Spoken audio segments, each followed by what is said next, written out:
Good afternoon, and thanks for joining us for Understanding Facebook Insights, or as we're calling it now, Facebook Insights 101. We're going to begin the show shortly, and we're thrilled to have Jeff Widman, the co-founder of PageLover, as our co-host today. Jeff is the foremost expert in the ever-changing and evolving Facebook Insights industry, and we're really thrilled to have him here today. My name is Jill Carlson. I'm the marketing manager at Argyle Social. And throughout the webcast, go ahead and tweet your questions with the hashtag Insights101, and you can find both my handle and Jeff's handle right there at Carlson Jill and at Jeff Widman. Great. Before we get started, I wanted to make sure that all the folks on the line know what you're going to learn in this segment, because we're having a more advanced segment coming up in about a month. So today you're going to learn basic terms and where to find the data that you need to look at within Insights. Jeff's going to share lots of different trends that he's noticed across the pages that he's worked with at PageLover.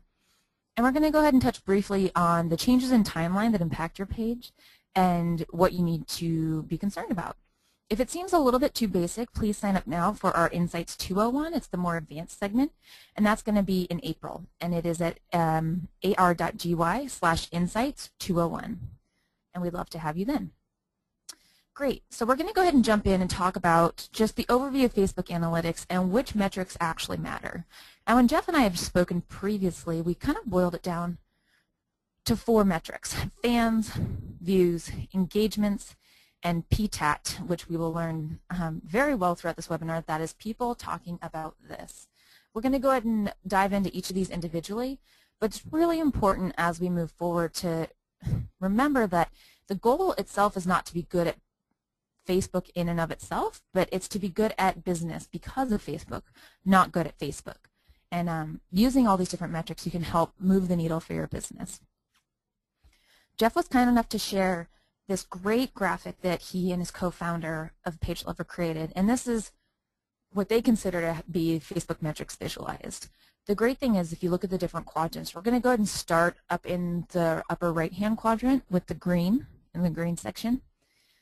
And that is essentially who is seeing, who is liking your page, who are your fans, how many are there. And if you move down right, that's going to show you how many people your content is reaching. If we continue on over to the yellow segment, that is how many of those people are sharing your content. And if we continue on up to the red segment, that is the number of new fans you're acquiring because of that, both that reach and the people talking about this. So Jeff will go into detail later, but essentially he wants to think of a Facebook page as more of a process and working folks through that cycle rather than a funnel, because it's a very cyclical process. The first one that we're going to jump into are fans. And those, put simply, it is the folks who like your page. They click the like this page, the button. And before we get in, Jeff and I thought it'd be really fun to see how many pages you all are a fan of. And you can go to your page and figure out how many little likes you have. And do you think it's 0 to 5, 6 to 20, 21 to 50, or over 51? And Jeff is a little bit more active in terms of liking, and I'm right around the average. And the average is 6 to 20. If you notice, he has 356, and it looks like we have a very socially savvy group with us, so a lot of folks put 51 and over. But yeah, most people only like about 6 to 20 pages. And this diagram here shows us all the different fan growth that's happening within one specific page. And what I want to draw your attention to are the top 2 lines, which are the green line, that lime green, and then the blue line. And what we see is, with increased ad spend, if you noticed, at a certain point from February on, the recommended pages picked up this page and recommended it to folks on Facebook. And so when you log in, if you ever see over to the right and it says recommended that you like Baskin-Robbins or H&M or any other brand page, they are calculating that based on what kind of content you've already interacted with on Facebook. And so while it's not absolutely essential, targeting your ad spend very, very tightly so that Facebook recommends your page is a very powerful way to grow your fan base. The second metric we're going to dive into are views, and that's just simply how many people are seeing your page. So again, a fun little poll here is, of all those pages that you liked, how many in the last 6 months have you actually returned to?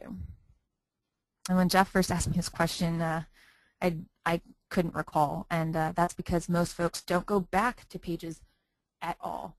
And it's really important to, have a reconcept of what your page is, because your fans don't come back to your page. They hang out strictly in the newsfeed. And that newsfeed is really impacted by EdgeRank. So let's go ahead and talk about what visibility looks like in terms of page views. If you notice, all views, wall, and timeline, around March that changed drastically. And why that is because now that timeline is switched over, wall, your timeline is your wall. They're one and the same. So if you notice that the wall actually died down right around March 6th, and that's because that's when timeline was launched. And if you notice all views and timeline, those views are very, very closely related, because timeline is are the new walls, and it's also playing into a lot of the news feed. And so since folks aren't coming back once they like your page, you need to really design your on-page experience to convert visitors into fans so that they can be counted as a fan for your page. Next, we're going to go ahead and talk about reach.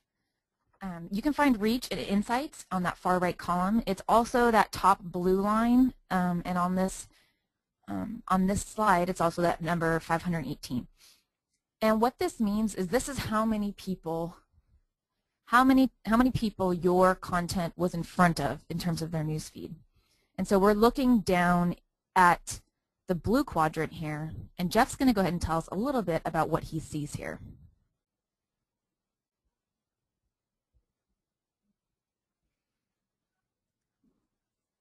Okay, this should be where they sync.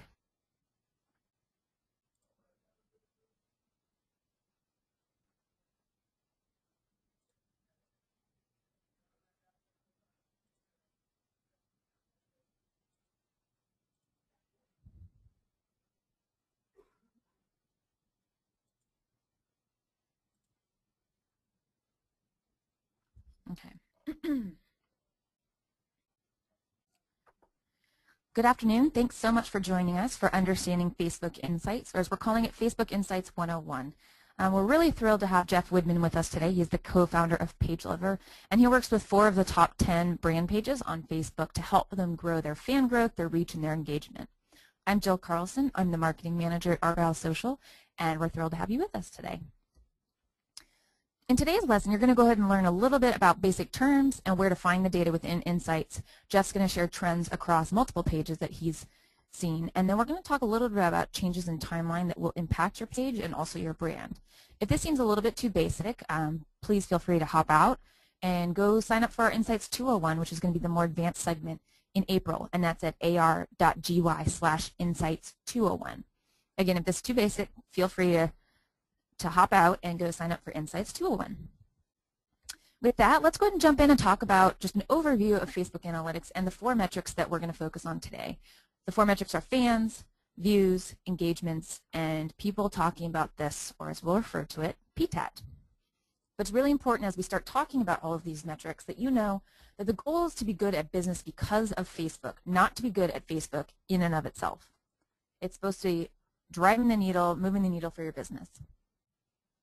And so Jeff was kind enough to share this fantastic visualization of what these metrics look like.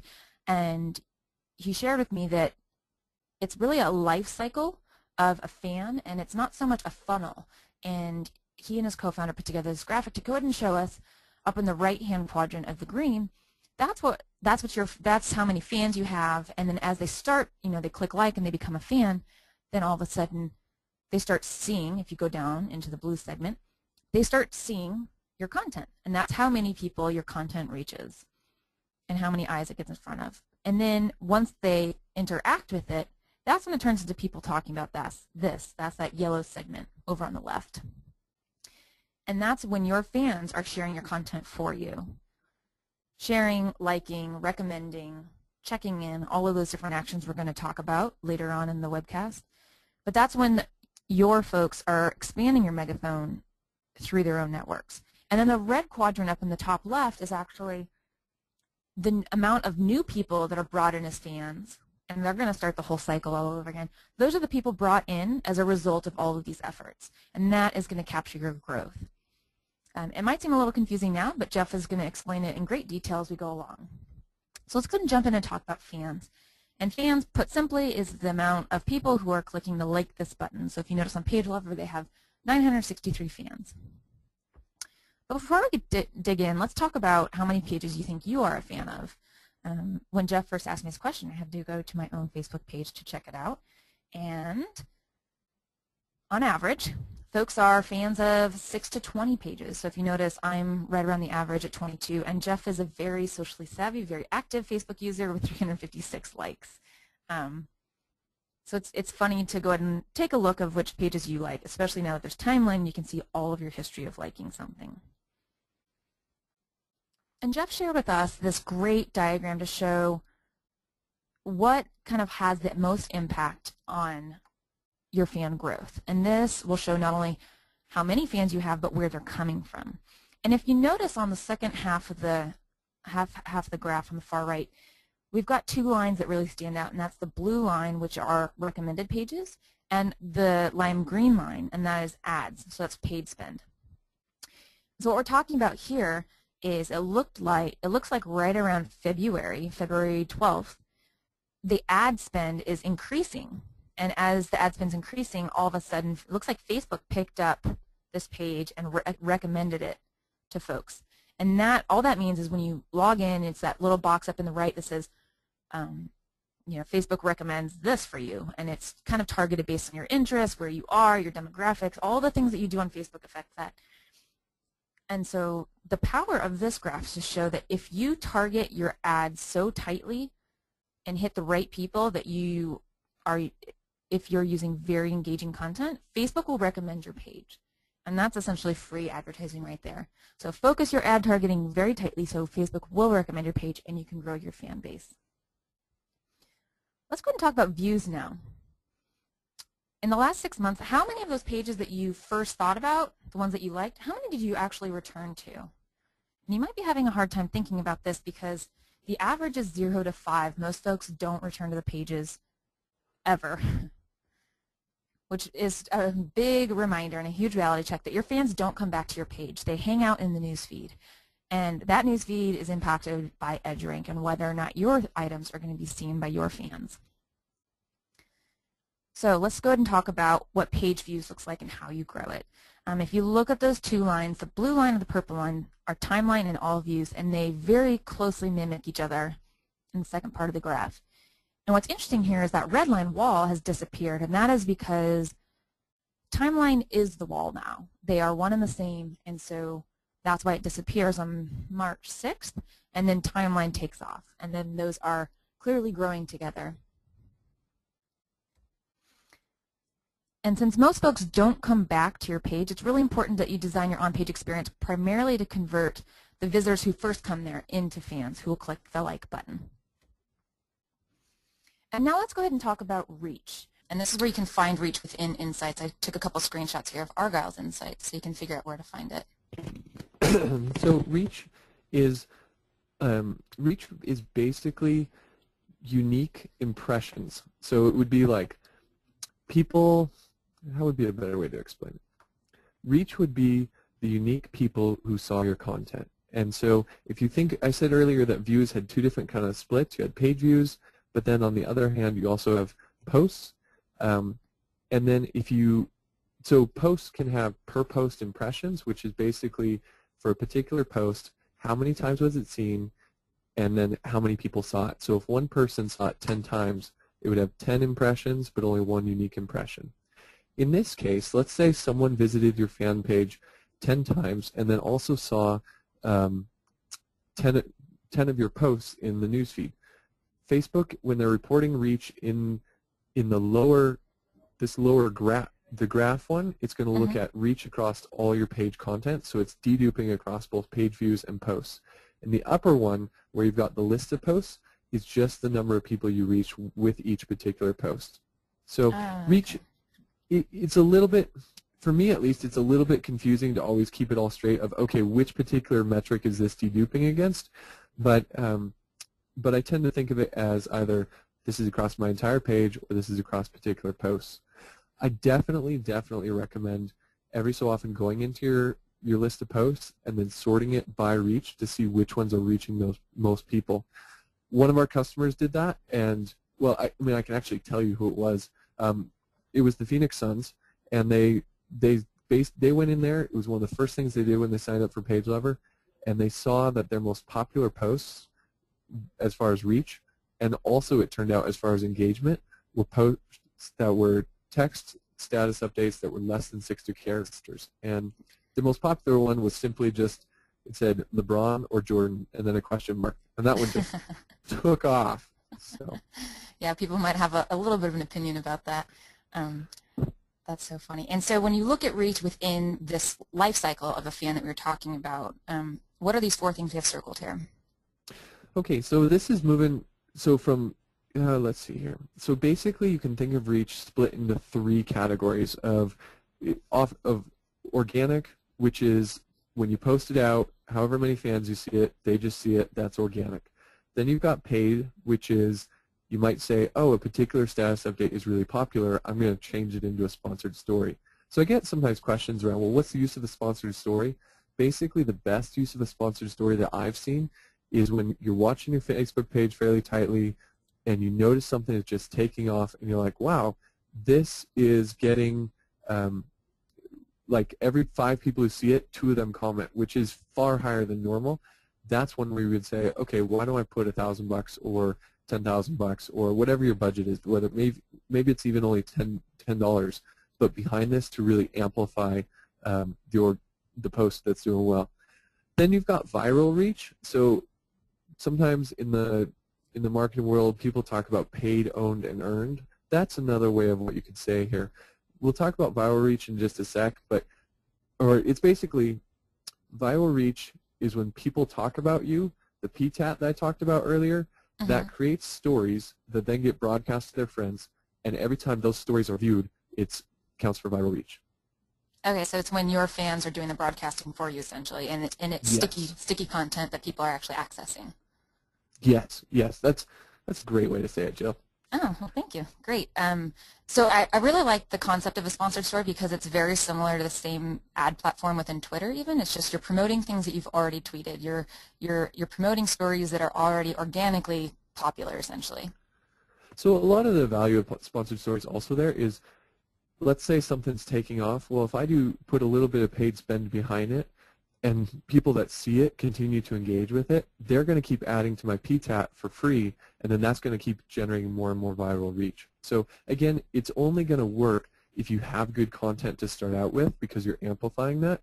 If you've got bad content to start out with, it's not going anywhere. it's gonna sink. In the next slide, we have visibility rate here circled, and why are we paying attention to that? So visibility rate is basically taking your total reach divided by your fan count. So total reach says how many times was my content viewed, and in this case, it's no, I'm sorry, it should be organic reach because this particular fan page went way off in left field with their paid reach, which is totally fine. But organic reach is I posted something out, I have 130,000 fans, and only 11,000 of them saw my content. That's only 8%. So a lot of marketers are rather shocked when they see this stat and they're like, oh, wow, what happened to the other 91% of my fans? Yeah, that's interesting. And when we're talking about all of this, it's really EdgeRank that's impacting how far your content goes and how far you reach. Is that right? That's absolutely right. EdgeRank basically the phone's ringing. Yeah. So EdgeRank basically EdgeRank is Facebook's algorithm that tries to figure out what content users want to see and when they want to see it and show that to them, and content that they think will be boring, it tries not to show to them. So that includes your status updates. If Facebook's algorithm thinks your status updates are boring, it's not going to show them to you. It's not going to show your status updates to your own fans. So I know you guys did a webinar explaining a lot more about this. The shortest thing I can say is that to optimize your content for EdgeRank, figure out ways to get engagement. So try and get comments and likes. Absolutely. And we do have that webinar, and it's on demand. You can go to our resources page, and it's free. And Chad Whitman of EdRank Checker shared his insights that day, and it was very, very useful. So speaking of engagement, though, let's go ahead and talk about that as a metric in its own. I was going to add one other thing. I've seen so many posts that people put out, and they put it out as, and they put it out as a statement, and you can clearly tell they're like, oh, this just happened, I'm just going to post it out, just as if they were on Twitter. And you totally can take the exact same content and repackage it, and just, if you think, how can I make this excuse me, into a short question that gets people to engage immediately, or that grabs them emotionally, so that what I said earlier about LeBron versus Jordan, just repackaging it slightly can be night and day difference between how much engagement you get, which can also dramatically impact how many people you're reaching. So definitely something to be very detail oriented about. Yeah, so because no, go ahead, sorry. Oh, I was going to say engaged users then is you can it's basically the people, engaged users counts any click. So if someone leaves a comment, if someone leaves a like, that's counted in there. If someone, just any way that someone engages with your page, including if they simply click to view a photo or view a video, or if they just click on a link, all those are counted as engaged users by Facebook. Okay, and the great thing is that you guys have a little bit of data in terms of what people are consuming, and this is what you found. So actually, this is more just an example off. Yeah, this isn't a benchmark, but this one is basically consumptions. So consumptions is probably when Facebook redid Insights, consumptions is the question that there's the most confusion about. You can almost think of consumptions as clicks. This is things are counted in consumptions that consumptions are engagements that do not create stories that go out to your fans' friends. So these are people just basically saying, okay, I'm going to click, but I'm not going to reshare this with someone. So okay, so it stops right there with that user. Stops right there. People are like, what the heck is a consumption? Is it like breakfast? It's like, no, this is just clicking somewhere, and it's either a link click or, again, photo views and video views tend to be pretty high on that. Okay, yeah, and I remember when we were talking with Chad of EdRank Checker, he was saying essentially the more time you put into actually creating it it's going to engage more folks, which is kind of a good rule of thumb. It's generally true, but not always. And, well, the other thing to know here is, as far as how your performance is in EdRank, clicks or consumptions are counted by Facebook. So even though they don't add to your PTAT, or they don't really get viral reach in any way, they still help you engage. Like they make sure that you rank higher with your existing fans. Okay, that's good to know. And the great thing, and I think that article that you wrote in Mashable is actually a great way to kind of test what content is working, and we should actually include that in when we send out the follow-up, because that's just a fantastic kind of experiment that you wrote about in Mashable about you need to see this feedback loop that's immediate to figure out what content's resonating. So we'll talk about it a lot more in the next webinar. It was a little bit of an advanced tactic, but the quick idea is that when you do a post, you can basically watch when people are clicking, when people are commenting and liking over time, and you can see when people stop clicking with your, and you can just measure that with a bit.ly link, something like that. But you can see as soon as people stop engaging, it's like, okay, people are probably most of my fans are no longer seeing this content. It's safe to go put out another post. So and the reason this is so important is so often people are like, how do I post to reach the most people without getting people annoyed? I'm laughing, so I'm watching our Twitter stream right now, and it seems either that we're trending or we've been targeted by a bunch of bots, so I apologize for the spam that's going on the hashtag. But hang with us, folks, because we have a great story right now about something to do with Australia. So what I wanted to get at here is when I talk with consumptions, it is powerful, and here's basically, this guy from Australia calls me up, and he's like, hey, Jeff, I'm with the Australian Tourism Department, and we use PageLever, and it's just changed our content strategy. And I was like, okay, well, what did you guys change? And he said, well, we used to spend $5,000 a pop to create these little custom videos that we post every Friday that just were little scenes around Australia.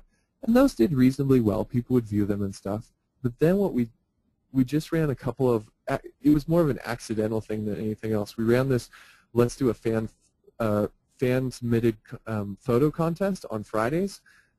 Basically said we didn't have a video one particular day. Someone was like, let's just put this up, and it just took off for us. And so consumptions can be, consumptions, this whole video plays, photo views, it can be really powerful.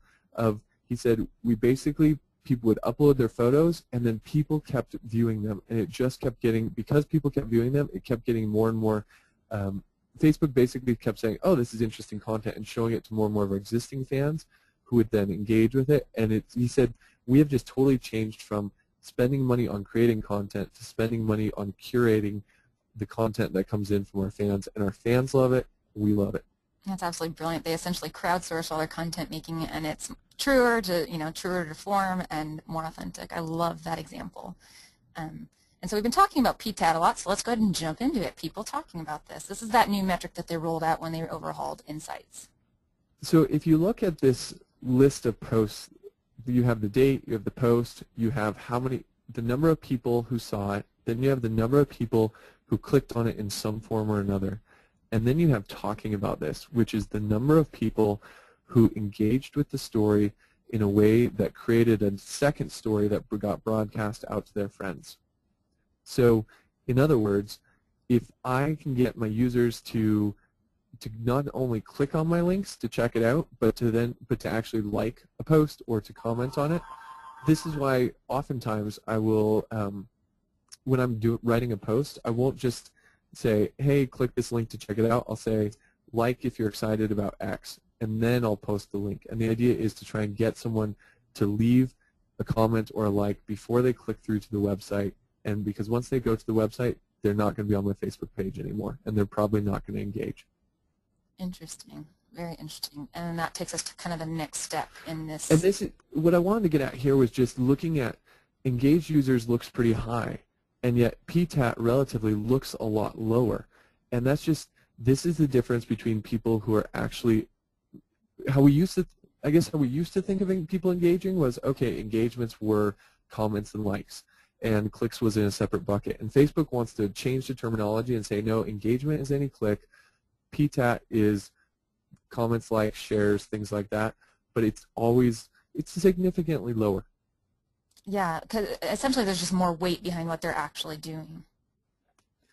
And it's harder, I mean, again, take yourself out of your marketing hat, put on your user hat, and think, okay, well, how often do I click on a fan page post? Okay, how often do I like or comment on a fan page post? And then what got me to actually do that? I find that so often we have these metrics. Again, these metrics are very useful for helping you tweak things. They're very useful for helping you figure out what's working.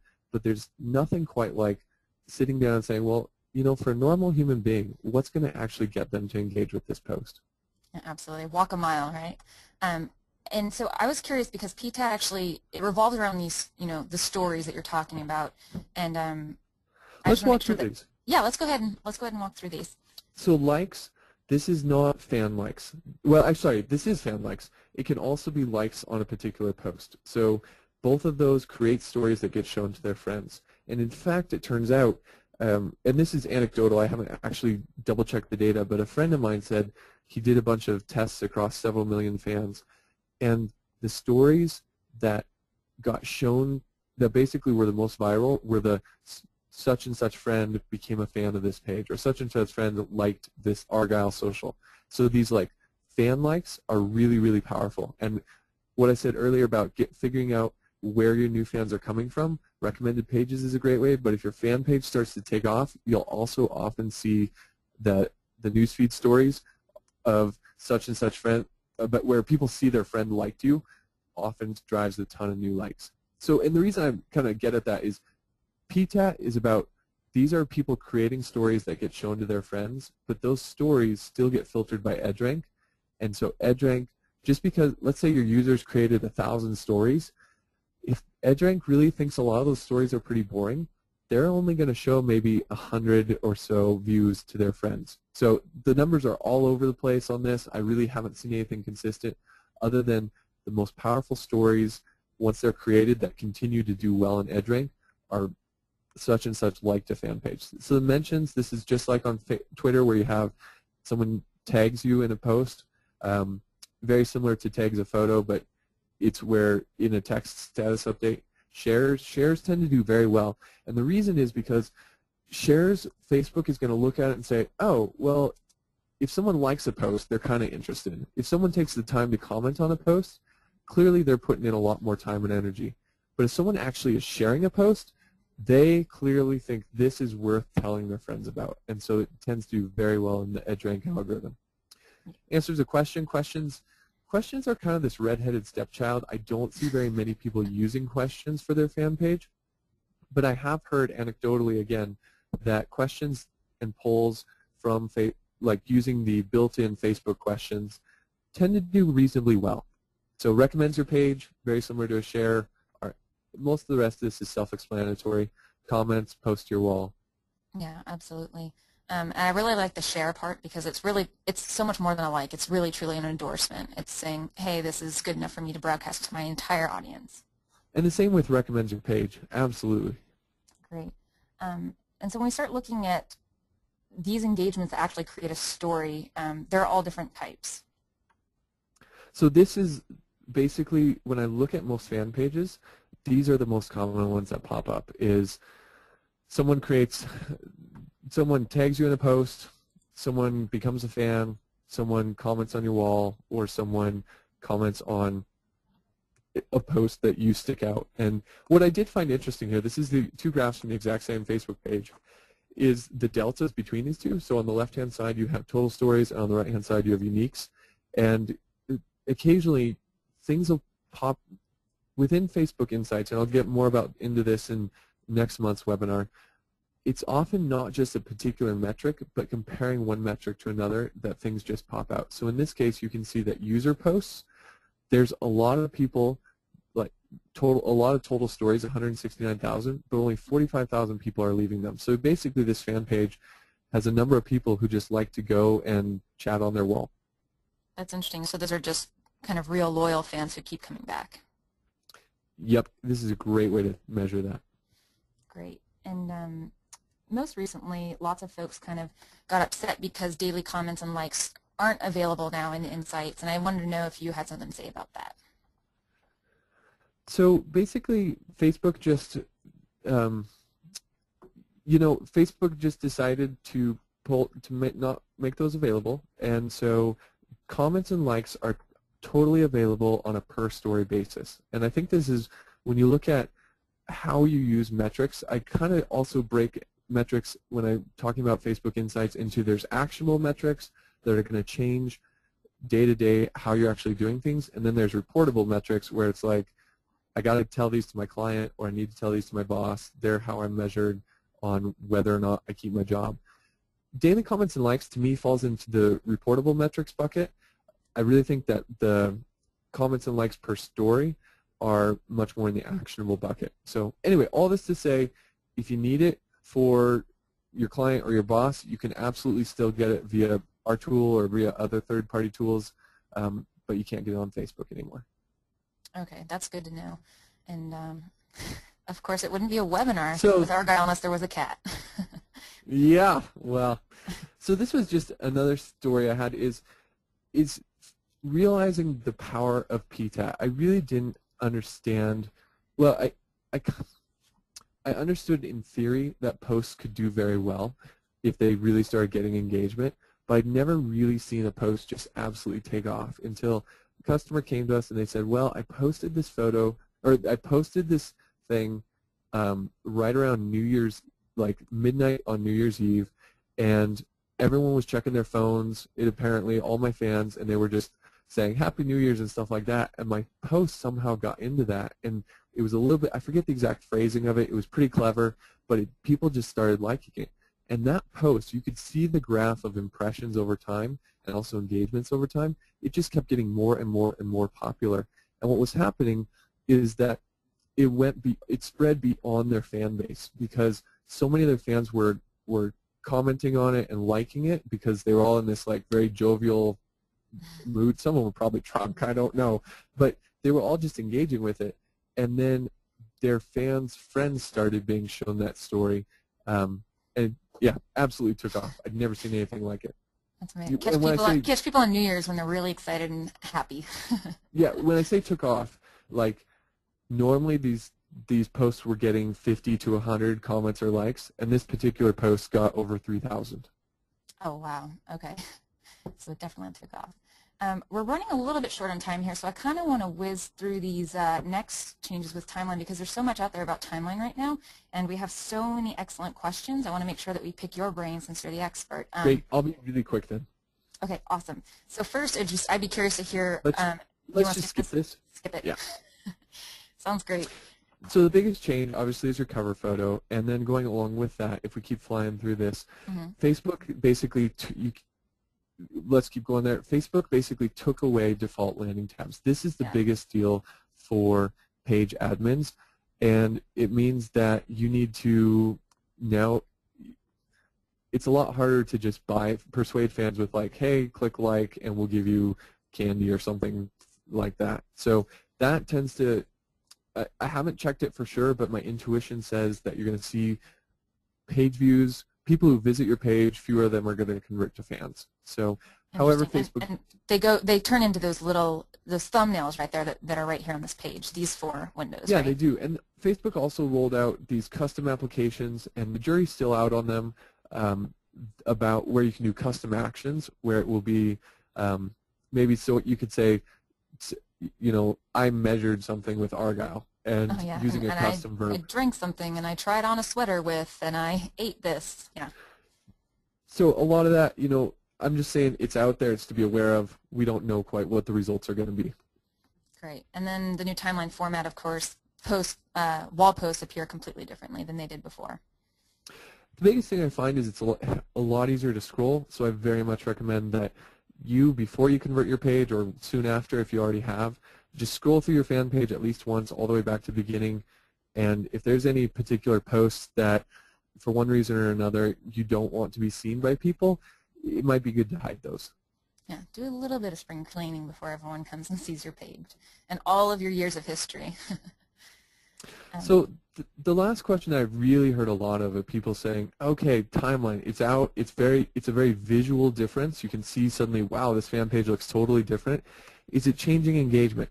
So because most fan pages haven't switched, all I could do was really, I went into our data set, I found 5 pages that had about 15 million fans, and I looked at about a week's worth of data, and pretty much what I found was that there was no, so far at least, there was no discernible change in engagement after switching to timeline.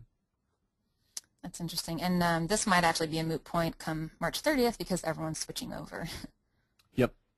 Absolutely. Great. So there are so many questions, but before we get to them, I want to go ahead and promote lastly, one last time, is the more in-depth Facebook Insights Part 2, Insights 201. So if you go to ar.gy/insights 201, clearly Jeff knows more about this than anyone I've ever spoken with, and we're really excited to pick your brain for another hour and really go deep. So please go ahead and register for that. And again, go ahead and hashtag it with Insights 101. And I'm actually going to go ahead and hand over. I'm going to pass the screen over to you in case we have some questions that you want to go ahead and show us your insights. Sounds great. And the first question I have is that this is one I know that you know a lot about, but insights are delayed 4 days. So by the time you see a post that's going viral, is it worth turning it into a promoted post? That's a great question. So insights are currently delayed.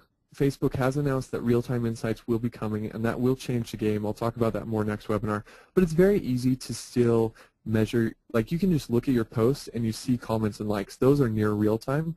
And so provided you've got a large enough fan page, you can still get around it by just saying, oh, when comments and likes are taken off, boom. Okay. Does that answer the question? Yeah, more or less. Can I go ahead and switch? I'm going to go ahead and hand over yes. Control over to you. Excellent. And then you just need to share your screen. Fantastic. Another question that we have is, lots of folks are asking about the optimal time to post and how you can figure out when your fans are most engaged. Ooh, so this one I would first off say to come back next month. Here's the biggest thing I see is I see people post, let's say, every day at noon, and then they go and they use an analytics tool, and it says, hey, you should post at noon. That's when you get the most engagement. And it's like, well, what about in the morning, or what about in the afternoon? I don't really know. You never even tried that. And so the first thing I recommend is just do a scatter plot or something like that. Get a wide scattering of your posts. And then the second thing is I just say, try and always have one post visible in your fans' news feeds. And don't even worry about when is the best time to post. Just be like, well, let's try and always have one post visible. Any more than that, and I'll start to annoy people. Any less than that, and I'm just missing out on opportunities. And that's where, as we'll get into next month, you can actually measure impressions, you can measure comments and likes, and basically chart those over time to see when you stop getting new ones, and that's when the posts aren't being seen anymore.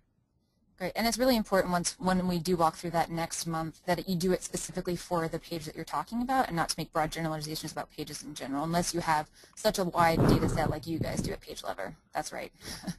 Absolutely. Well, I'm not a fan of this idea of there's a single best time to post. I'm much more, yeah. Yeah, absolutely. So it looks like some folks are wondering if with PTAT, does a user need to share or create a new story for that to be shared with friends? No. So it's more like if you think of a dog, well, no, that's a horrible example. I like analogies with dogs. Well, it's basically if you think of I was going to say a dog with fleas. It's the dog comes in and, yeah, it's a horrible example.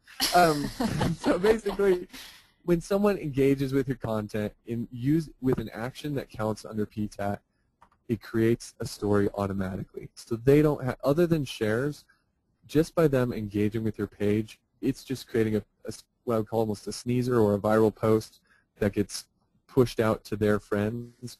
But then again, it gets very filtered by EdgeRank. So even though you might get lots of people to engage with your page and boost your PTAT number, not all PTAT stories are created the same, and you might actually be reaching a very low number. A sneezer. I've never heard that before, so I'll have to add that to my Facebook Insights dictionary here. It looks like someone is asking, does having a positive EdgeRank score impact how and when your page becomes a recommended page, or is it just based simply on ad spend? It is not based on ad spend, and it is not a single thing where you switch from not recommended to recommended. It's more for each particular fan. Facebook goes out and says, okay, we're going to show a few recommended pages to this particular fan. What are they going to be interested in? And so I'm guessing, I'm not certain, but I'm guessing they use something similar to the affinity score component of EdgeRank, where they basically say, what is this person's friends, which fan pages are popular with their friends, and let's show that to them. So that's the easiest way to explain it. Okay, great. And someone's asking if people like milestones. It seems like a lot of companies are going back in their corporate history and starting to archive a lot of, the photos and the really exciting milestones they've reached in their company. And have you seen anyone liking those? Is that popular? That's a great question. So whenever Facebook rolls out a new feature, they generally make that feature really visible in the newsfeed. So they did this when check-ins came out. I don't know if you were using Facebook, you suddenly saw a ton of check-ins, even though just a few of your friends were using it. They did it with questions. I would assume that it's happening with milestones. I don't know. I've tried to look around and measure this, but there's still so few data points, and it's pretty much impossible for us to, excuse me, among our millions of posts that we measure, separate out those that are milestones and those that are not. My intuition and I guess the past experience says that milestones are going to rank really well in EdgeRank. They're going to get out in that news feed. Whether or not someone actually engages with it, it just depends on what your milestone is. Great. Is there a particular way to measure the number of shares that a particular Facebook post gets? Are shares counted? Absolutely. You can just go. So you can just, there's two ways you can do it. You can do it either within your insights, or you can just go to the timeline or the wall of your Facebook page, and it'll show comments and likes, and then kind of in the upper right-hand corner of the post, there will be right above comments and likes, there will be a little icon, and and if you click or roll your mouse over it, it'll say this is the number of shares. Okay, great. So And, are those counted? I mean, it's a share. It's someone just saying, hey, I want to recommend this to my friends. yeah. So just to clarify, a couple of folks had to pop in late, and they're wondering whether or not this is going to be distributed afterwards. And yes, we're setting up a follow-up email with both the recording and the slides either tomorrow or the day after. So just a reminder to folks. And it looks like someone's asked, is there such a thing as negative affinity? And if you're low engagement, if you have a low engagement with EdgeRank, does that impact it negatively? And how long does that negative affinity last? That is a great question. No one's ever asked me that. Great question, Meg Owen. So negative affinity, I would basically just say you have an affinity between, if you get really technical, what Facebook is doing is they're not saying between a fan page and a user, they're saying between nodes on a graph. So basically, like, every user is an object on the graph, and they're just saying how tightly connected are they. So you can't really have negative affinity. You can just have zero affinity or zero connections between the two. What you can have is negative feedback. And so when this first rolled out, there was a bit of hoopla where people said, oh, Facebook's doing sentiment analysis. And that's totally not what they were doing. Negative feedback just means that someone saw your post in the newsfeed and either clicked on the little box and said, hey, this is spam, or said, hey, please don't show me this particular post in my newsfeed. So it's definitely a metric to watch. It's not clear whether or not Facebook uses that for influencing, your friends, not just you. But if you post bad content, you will start to see those negative sentiment numbers rise, or negative feedback numbers rise. Interesting. I have about 2 more, and then we'll let folks get along to their 2 p.m. And I know we started a little bit late because of our technical difficulties, so we'll take a couple more. It looks like someone's asking, do you consider viral reach to be the same as earned media? I think that's an excellent question. I would say yes, they're pretty much in the same buckets. Yes. Yes, absolutely. Okay, this one says, will sponsored stories in the news feed affect the distribution of impressions from social plugins of the website? Will sponsored stories in the news feed affect the distribution of impressions from social plugins? Wow, that's a fancy dancy question there. That's an insider baseball question right there.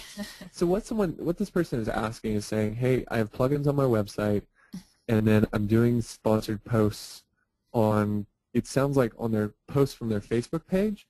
Mm-hmm. So far, what I've seen, and the best answer I think is, I don't really know the answer to this question, but mostly what it seems is that social plugins for a website and a Facebook page, like facebook.com/Argyle social, are not, the actions don't seem to really affect each other. Again, I don't know the answer to that, but it's just looking at it, I haven't seen any correlations pop out there. Okay, excellent. And I'll go ahead and do this last one. It looks like folks are asking, we had all those things up that impact PTAT, and so do shares not count towards people talking about this? Shares totally do. I thought they were in that list. We actually do have a list that I can, or like a bigger list of that explaining those, what counts for PTAT, and I can send you a link that you can put into the email when you send out the recording. That sounds great. Well, Jeff, we cannot thank you enough for your tremendous expertise. And, when we first spoke on the phone, I remember you saying that you could talk about this for hours. And I think all of our folks on Twitter could also ask a lot of questions. So we're really looking forward to 201. Thank you so very much for joining us today. And for everyone who did join us, for sending out a follow-up email tomorrow with the recording and the slides. It'll either be tomorrow or Monday morning. And we look forward to having you guys back in April for Insights 201. Thanks so much, Jeff. Thanks, Jill. Thanks, guys. Have a great day.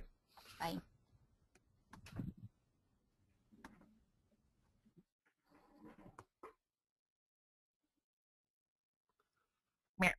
Over.